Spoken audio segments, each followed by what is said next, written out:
إله إلا الله محمد رسول الله. الحمد لله وحده صدق وعده ونصر عبده وأعز جنده وهزم الأحزاب وحده. أشهد أن لا إله إلا الله الملك الحق المبين وأشهد أن محمد رسول الله الصادق الوعد الأمين. اللهم صل وسلم على سيدنا وحبيبنا وشفيعنا ومولانا محمد وعلى آله وأصحابه الطيبين الطاهرين إلى يوم الدين. فيا أيها الحاضرون أوصيكم بتقوى الله كما قال إن للمتقين مفازا. فقال الله تعالى في آية الأخرى أعوذ بالله من الشيطان الرجيم بسم الله الرحمن الرحيم أم حسبت أن أصحاب الكهف والرقيم كانوا من آياتنا عجبا. Sadaqallahul azim. Sidang jamaah Jumat rahimakumullah. Hari ini kita berada di tanggal 1 November 2024. Kemarin masih di tanggal 31 Oktober 2024. Apakah ada di antara kita yang berpikir apa yang sedang kita jalani? Manusia disebut sebagai Homo sapien, makhluk yang berpikir. Kalau dalam bahasa agama kita disebut dengan hayawanun natikun, hewan yang berpikir. Kalau tidak berpikir, maka dia menjadi hewan saja. Ketika kita ada di tanggal 31 Oktober, hari ini 1 November, apa yang kita dapatkan, yang kita temukan sebagai substansi dari perjalanan itu? Tentu ada yang menjawab bahwa ini adalah peralihan bulan. Tidak salah memang. Ada pula yang menyebut bahwa ini adalah perjalanan waktu. Tidak salah. Tetapi jika peralihan tanggal perjalanan waktu itu hanya diperhitungkan sebagai pergerakan massa, maka itu bukanlah hakikat penciptaan waktu yang diberikan oleh Allah kepada kita. Karena sumpah-sumpah yang Allah berikan dengan melekatkan dengan waktu itu sebetulnya dilanjutkan dengan ada konten di waktu itu, ada isi. Misal, wadduha wal laili idza saja, demi waktu matahari mulai naik dan demi malam mulai sunyi senyap.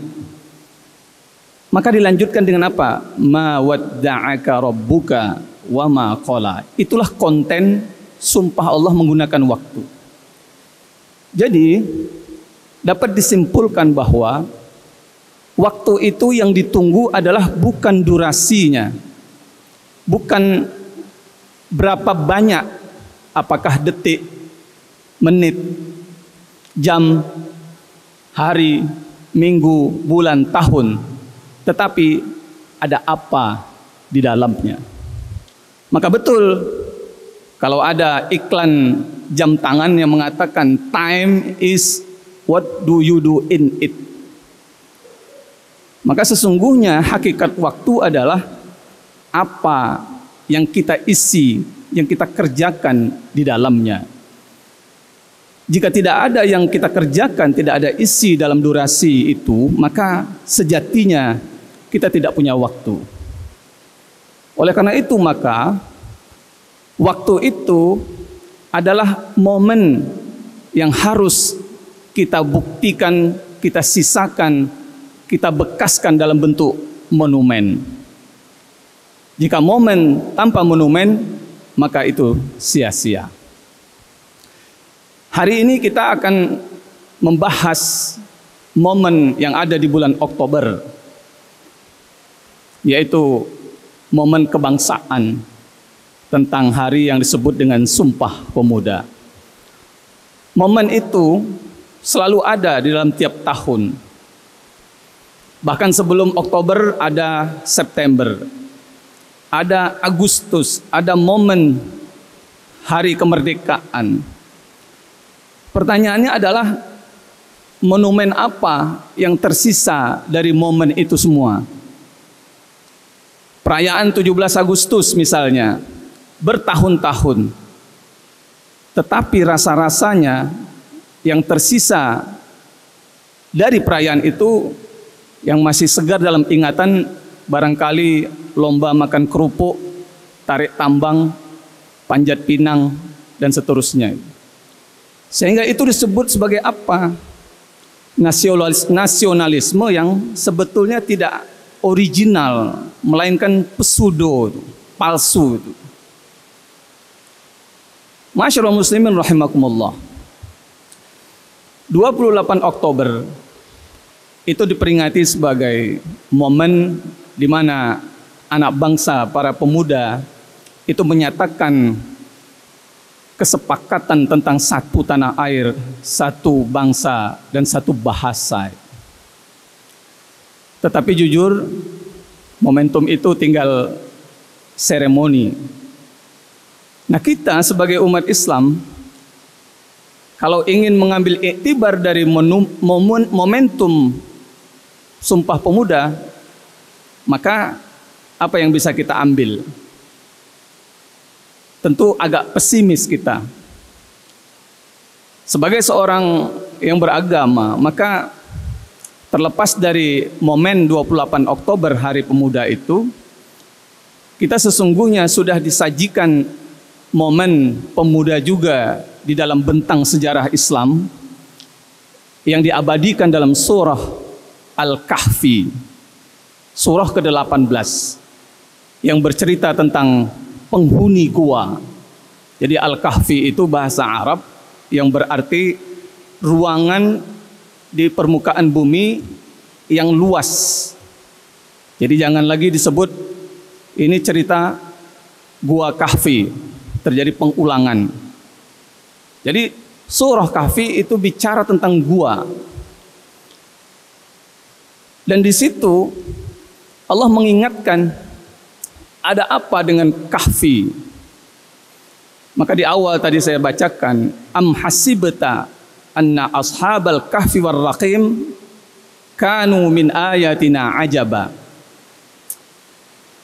Hendaklah kalian jangan hanya menduga bahwa ada yang menarik dari cerita Ashabul Kahfi dan Lembah Rokim, tetapi ada yang lebih substansi, bahwa cerita kisah tentang penghuni gua itu memang sesuatu yang di luar nalar sehat.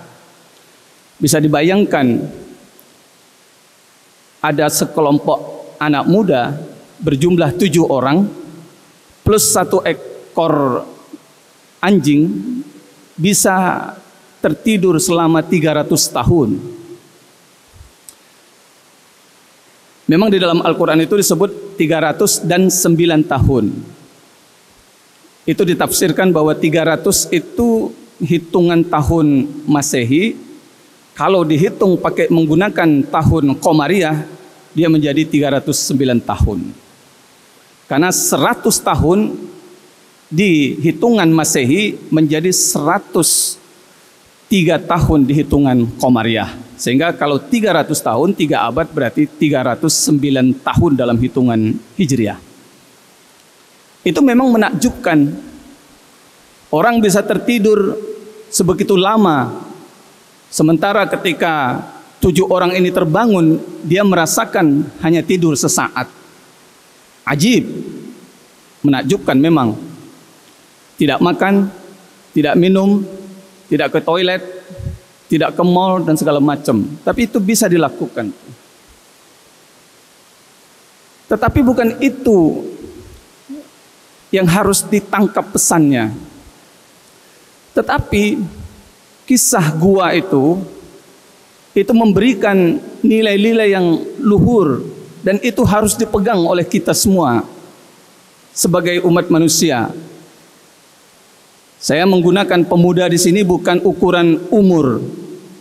Karena kalau menggunakan ukuran umur, maka yang dikatakan muda itu menurut versi WHO umur 16 sampai 30. Kalau menurut undang-undang kita umur 16 sampai 24. Tapi pemuda di sini adalah individu yang memiliki perkembangan, pertumbuhan dimensi psikis dan psikologis serta fisik. Jadi siapa saja yang masih mengalami progresif peningkatan baik fisik, psikologis maupun psikisnya atau emosionalnya, maka itu bisa dikategorikan sebagai pemuda. Karena kalau pakai ukuran umur,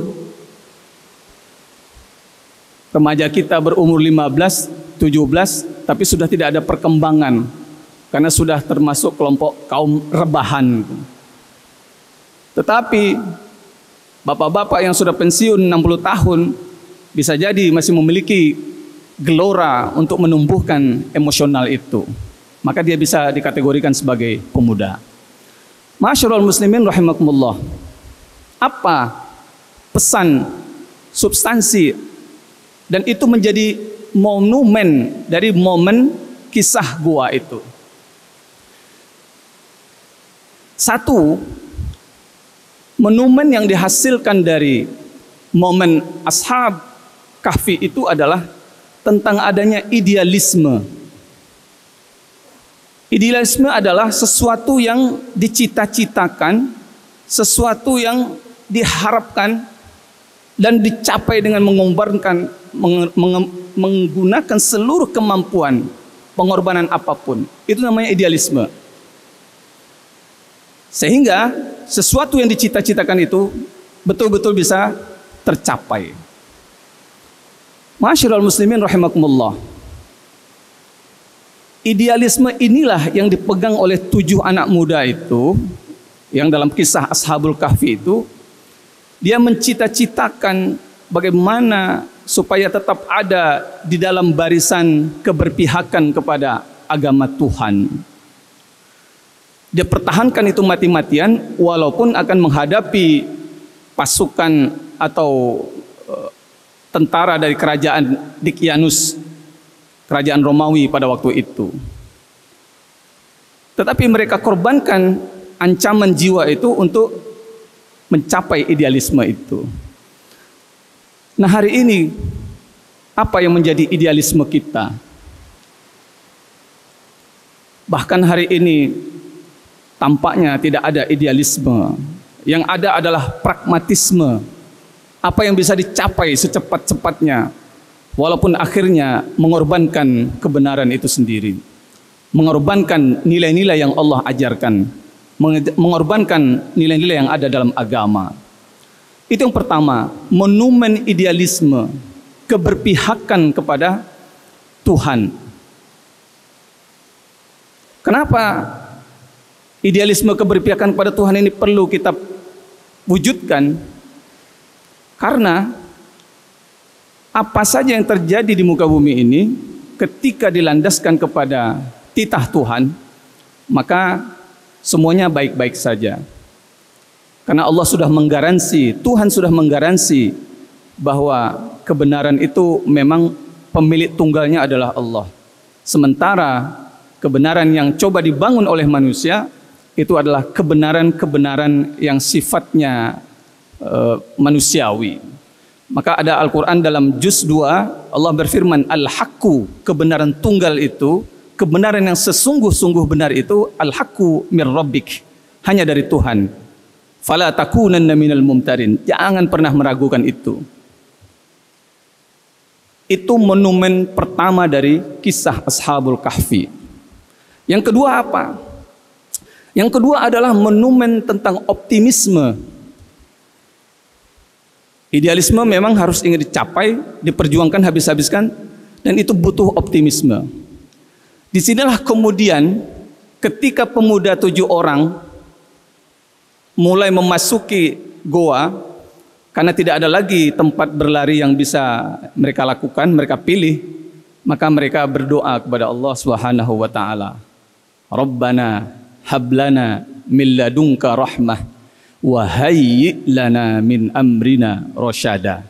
Wahai Tuhan, anugerahkan kepada kami rahmat-Mu, kasih sayang-Mu, dan bantu kami untuk menghadapi problem yang kami hadapi ini secara baik. Saya kira ini doa bisa kita pakai ketika kita memulai aktivitas dan di situ ada kesulitan, ada hambatan yang kita hadapi. Hayyi' lana min amrina rasyada. Dengan doa itu melahirkan optimisme. Masuk ke dalam gua, setelah itu menyerahkan sepenuhnya kepada Allah Subhanahu wa taala. Lalu Allah melakukan apa? Wa dharabna. Allah tidurkan mereka itu. Ada 2 tafsir tentang kata dharaba itu. Pertama, Allah sumbat telinganya supaya tidak mendengarkan apa-apa. Tetapi ada juga yang menafsirkan Allah dengungkan irama musik, bunyi-bunyian yang membuat mereka bisa tertidur pulas, ibarat seorang anak ketika akan ditidurkan oleh ibunya. Ma'asyiral muslimin rahimakumullah. Optimisme itu akan bisa disupport, ditopang dengan adanya idealisme tadi itu dan kepasrahan kepada Allah Subhanahu wa taala. Yang ketiga, monumen dari Ashabul Kahfi adalah tentang amar ma'ruf nahi mungkar, kritisisme itu. Jadi ketika ada tuntutan, ancaman, intimidasi dari Raja Dicyanus terhadap 7 pemuda ini supaya melakukan penyembahan kepada Tuhan yang disembah oleh Dicyanus dan termasuk menyembah dirinya sebagai raja, maka muncul jiwa kritik seorang manusia yang berakal sehat. Patutkah menyembah manusia? Dan ini pun sudah pernah dicontohkan oleh Nabiullah Ibrahim alaihissalam ketika mencari Tuhan. Berapa opsi alternatif Tuhan yang dicoba dicari oleh Nabi Ibrahim, mulai dari bulan, matahari, bintang, bahkan patung, semuanya dieliminasi karena tidak memiliki kelayakan dan kelaikan sebagai Tuhan. Oleh karena itulah maka pemuda ini pun mengkritisi itu sehingga akhirnya menolak perintah Raja Dicyanus. Nah, hari ini kita lihat apakah kritik itu masih menjadi monumen buat pribadi seorang muslim. Kita kadang gamang dan takut begitu dapat satu intimidasi, ancaman tentang kritik yang kita lakukan. Sehingga akhirnya dari kritik berubah menjadi oportunis, penjilat. Ma'asyiral muslimin rahimakumullah. Monumen keempat yang bisa diambil dari Ashabul Kahfi setelah idealisme, optimisme, kritisisme, yang keempat adalah konsistensi. Para pemuda ini sebelum memutuskan untuk mencari pelarian terakhir ke dalam gua, tentu sudah menghadapi banyak sekali persuasi dari kerajaan. Ya, ibarat kata sekarang dijanjikan kursi menteri, dijanjikan jabatan apa, akhirnya meluluhkan pendirian tentang kebenaran. Tetapi karena ada konsistensi tadi, maka pilihan tetap untuk uzlah, melepaskan diri dari kungkungan Raja Dicyanus. Jadi perjuangan untuk menegakkan idealisme itu butuh konsistensi. Tampaknya hari ini orang-orang yang terancam dengan idealisme, anak-anak muda harus bekerja keras bagaimana meluluhkan idealisme itu dalam berbagai bentuk. Beasiswa, rekening diisi, dijanjikan pekerjaan, dan seterusnya dan seterusnya. Ma'asyiral muslimin rahimakumullah, monumen kelima dari cerita Ashabul Kahfi adalah bagaimana kita harus memiliki monumen kesabaran. Tidur di tempat yang tidak ada fasilitas, tidak ada akomodasi, itu tentu tidak diinginkan sebagai watak kemanusiaan kita. Kita pasti menghindari hal-hal yang menyusahkan dan sangat menyenangi hal-hal yang menyenangkan. Tetapi agama mengajarkan bahwa ketidaknyamanan itu harus dijalani sebagai konsekuensi konsistensi mencapai idealisme. Ketika tidak ada kesabaran, maka idealisme hilang, konsistensi hilang. Maka kemudian sabar itu didefinisikan bukan menerima secara pasrah, bukan. Ibarat ada yang meninggal dunia lalu ya sudahlah, bukan begitu. Itu namanya predestination, ya, kepasrahan. Tetapi sabar itu apa? Al-wukufu ma'al bala bihusnil adabi. Kita menikmati menjalani kesusahan, ketidaknyamanan itu dengan positive thinking. Karena di balik ketidaknyamanan itu pasti ada kebaikan. Sesuai dengan sunnatullah bahwa segala sesuatu diciptakan selalu berpasang-pasangan, selalu dua. Di balik ketidaknyamanan pasti ada kenyamanan. Ma'asyiral muslimin rahimakumullah. Itulah monumen yang dihasilkan dari momen Ashabul Kahfi yang diajarkan dalam Al-Quran. Lalu bagaimana dengan kita sekarang? Kalau ingin mencari monumen dari peringatan Sumpah Pemuda kemarin, tampaknya belum ketemu. Maka tidak salah manakala kita ambil monumen yang sudah disajikan oleh Al-Quran berkaitan dengan jiwa muda tadi itu. Akhirnya dapat kita simpulkan bahwa pemuda itu bukanlah ukuran umur, tetapi ukuran energi perubahan di dalam jiwa atau psikologi dari seseorang. Gerakan jiwa apa yang harus dimiliki? Idealisme, optimisme, kritisisme, lalu kesabaran.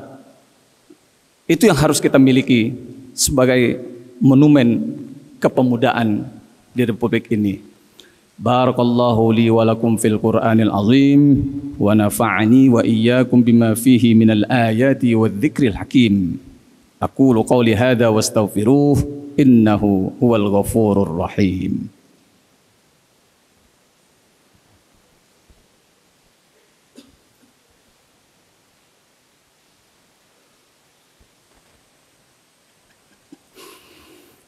Alhamdulillahi wa kafa. Wassalatu wassalamu ala nabiyyina al-mustafa wa ala ahli sidqi wal wafa. Asyhadu an la ilaha illallah wahdahu la syarika lah wa asyhadu anna Muhammadan abduhu wa rasuluhu la nabiyya ba'dah. Allahumma salli ala sayyidina Muhammad wa ala ali wa sahbihi ajma'in. Fa ya ayyuhal hadirun usikum wa iyaya bitaqwallah kama qala innal muttaqina fi jannatin na'im wa fawakiha mimma yashtahun kulu washrabu hani'an bima kuntum ta'malun inna kadzalika najzil muhsinin. Faqala Allah Ta'ala fi kitabil karim a'udzu billahi minasyaitonir rajim innallaha wa malaikatahu yusalluna 'alan nabi ya ayyuhalladzina amanu sallu 'alaihi wa sallimu taslima. Allahumma salli ala sayyidina Muhammad wa ala ali sayyidina Muhammad kama sallaita ala sayyidina Ibrahim wa ala ali sayyidina Ibrahim wa barik ala sayyidina Muhammad wa ala ali sayyidina Muhammad kama barakta ala sayyidina Ibrahim wa ala ali sayyidina Ibrahim fil alamin innaka Hamidum Majid. أعوذ بالله من الشيطان الرجيم. بسم الله الرحمن الرحيم. الحمد لله رب العالمين والصلاة والسلام على أشرف الأنبياء والمرسلين وعلى آله وأصحابه أجمعين. اللهم ربنا تقبل منا إنك أنت السميع العليم ووهدنا ووفقنا إلى الحق وإلى الطريق المستقيم فاغفر لنا ذنوبنا وكفر عنا سيئاتنا وتوفنا مع الأبرار. اللهم اغفر لنا ذنوبنا ولوالدينا وارحمهم كما ربونا صغارا ولجميع المسلمين والمسلمات والمؤمنين والمؤمنات الأحياء منهم والأموات خصوصا آبائنا وأمهاتنا وأجدادنا وجداتنا وأستاذنا ولمن حق علينا يا أرحم الراحمين. اللهم ربنا هب لنا من لدنك رحمة وهيئ لنا من أمرنا رشدا. يا ميسر يسر، يا مسهل سهل، يا مدبر دبر، سهل علينا كل عسير. اللهم ربنا هب لنا من أزواجنا وذرياتنا قرة أعين واجعلنا للمتقين إماما. اللهم ربنا لا تجعل الدنيا أكبر همنا ولا مبلغ علمنا ولا تسلط علينا من لا يرحمنا. ربنا آتنا في الدنيا حسنة وفي الآخرة حسنة وقنا عذاب النار. حسبي الله لديننا، حسبي الله لدنيانا، حسبي الله لما أهمنا. وصلى الله على سيدنا محمد وعلى آله وأصحابه أجمعين. سبحان ربك رب العزة عما يصفون وسلام على المرسلين والحمد لله رب العالمين. أقم الصلاة. لا إله إلا الله محمد رسول الله.